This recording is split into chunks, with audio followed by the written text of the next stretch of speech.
Welcome back to the channel, my friends. Warhammer Man Studios. I'm Warhammer Man, and today we're taking a look at the Arvus Lighter. This video is sponsored by CMO Games. More on that later. The Arvus Lighter returns to show the Horus Heresy that frills don't pay the bills. With excitement for epic scale miniatures in the Age of Darkness reaching fever pitch, it would be easy to overlook news from Warhammer the Horus Heresy, especially when the subject of the news is the airborne underdog of the Divisio Aeronautica.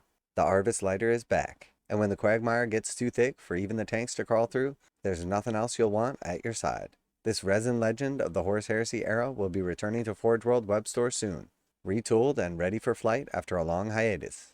Okay, that is interesting. So they're saying that this is going to return to the Forgeworld web store soon. So I'm assuming it will return in resin in its original form. So that is strange. When I first saw this, I definitely thought this was coming to plastic from Games Workshop line. Weapons? You don't need weapons where you're going. The Arvus Lighter is the loyal beast of burden, not some jumped-up, glory-chasing gunship. The strength of an army is born on the back of its logistics, and nothing ferries men and material around a busy battlefield quite like the purpose-built transport craft. Its transport capacity of 12 might seem like plenty by the standards of the Legion Astartes, but with Solar Auxilia las rifle selections much more numerous, the Arvus Lighter is reserved for smaller elite formations and command squads. All comfort and style are stripped away in favor of rugged efficiency, making it a bargain again for rapid redeployment. At fewer points than even a Dreadclaw drop pod, it's the cheapest flyer in the Imperial service. For all its simplicity, the Arvus has an undeniable charm born of its boxy looks and can-do attitude, which might be enough to direct enemy guns away from its admittedly modest armor. Not even an honorless traitor could do harm to such a plucky vessel, right?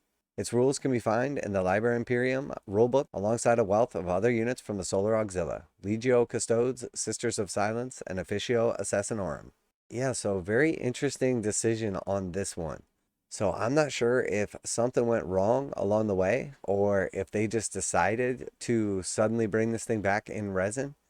I was assuming that it was going to be coming in plastic as soon as I saw pictures and them talking about it, but apparently that is not the case. So this thing has always been relatively cool. The model itself has been popular. It's always been fairly rare since it didn't serve much of an actual purpose in game terms. It's sort of like a air fairy, maybe like a flying rhino type deal. So never really served much of a purpose in actual games of Warhammer. For the most part, whenever I've seen one of these things used, it's typically like an escape type scenario where you're trying to get like some important officer or group, artifact, etc. to the escape craft to get away with the precious cargo. There's definitely something alluring about it. It has such a simple kind of like boxy look, but is cool in its own right. I've always been a fan of the model, never owned one myself. To tell you the truth, I got just a little bit excited when I saw that it'd be coming to plastic. Thought for a minute about what the price would be, and probably would have picked it up in plastic if it was reasonably priced. There's absolutely no way I'll buy it from Forgeworld. I'm not sure what the purpose is. I feel like it's been gone for a while from Forgeworld, but I'm really not sure why they're bringing it back. It really felt like all of the vehicles in particular that Forgeworld was slowly giving up and they were making their way back to plastic into the Games Workshop range. I would imagine that this was somewhere on the list, probably not towards the top of the list, since again, it doesn't really serve a huge purpose in game terms. So probably wouldn't be like some massive seller. You're basically just like selling a bunch of them because it's cool or cute or whatever. And obviously that's never going to be as much of an appeal as say like a giant Knight Lancer with amazing rules.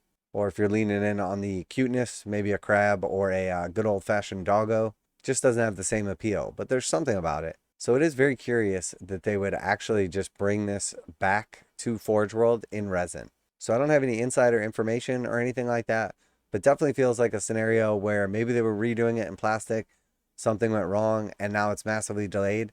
So they've decided just to bring it back in resin to Forgeworld, or maybe it serves some kind of purpose in game terms, and it's just missing from the Astra Militarum 30K range. So they brought it back because this is some utility piece and I'm missing a key part of it. I don't know. I guess anything's possible. It's definitely strange to see vehicles coming back into the Forgeworld range. Now a quick message from today's sponsor. CMO Games has been selling Games Workshop products online for over 20 years. They carry the full line of Games Workshop products, including Warhammer 40,000, Age of Sigmar, Necromunda, Blood Bowl, paint tools, and more. Almost all Games Workshop products are priced at 15% off MSRP. CMO Games takes pre-orders for most Games Workshop products released at their earliest date possible. 12:01 a.m. on Saturday, they go live. Most of these pre-order products are also priced at 15% off MSRP. CMO Games offer free shipping in the US 48 with an order of $50 or more. Their customer service is top-notch and they ship most orders within 24 hours. Visit CMOGames.com using the affiliate link in the description and let them know that you heard about CMO Games from Warhammer Man. Now, back to the video. So it's definitely not a trend yet. Right now, it's just one random vehicle that otherwise probably nobody really cared about, returning to Forge World in resin.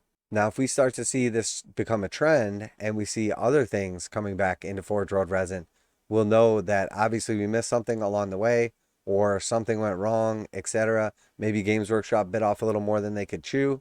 It always felt like Forge World couldn't keep up before. They would have month-long delays. Things would be out of stock for months at a time. They would send you a kit and parts would be missing, damaged, warped. It just always seemed like Forge World was a couple steps behind. But for a while, they made stuff that otherwise wouldn't have been able to be made in plastic or would have been substantially more expensive, or there wasn't enough demand to invest a bunch of money in. But now, honestly, Games Workshop is having a lot of the same problems that Forge World used to have. They can't keep stuff in stock. There's multiple month-long lead times for when things come out. The second they're back in stock or come out, they're sold out immediately and don't return for months. So it definitely feels like Games Workshop has picked up a lot of the Forge World manufacturing, moved it over into the modern plastic injection, but now they are just absolutely overwhelmed. So maybe this is basically Games Workshop sort of hitting the relief valve and pushing some of the stuff back over into Forge World. So that is obviously just complete speculation, just my guess on what the scenario seems like. Because overall, I think everything going into Games Workshop and coming into plastic has been received extremely well. The prices come down substantially over what they would be if you were purchasing resin from Forge World. So overall, I have to say, this doesn't really make a lot of sense to me. So if you know something or you have a theory or anything like that, feel free to let me know in the comments. Always like to hear back from you guys. Special thanks to CMO Games for sponsoring the video as always. Check them out to save 15% on Warhammer products. That's it for today. Warhammer Man Studios. I'm Warhammer Man, and honestly, I didn't think I would get excited for this thing until I found out that I can't actually get it in plastic like I was presuming. And I'm out of here.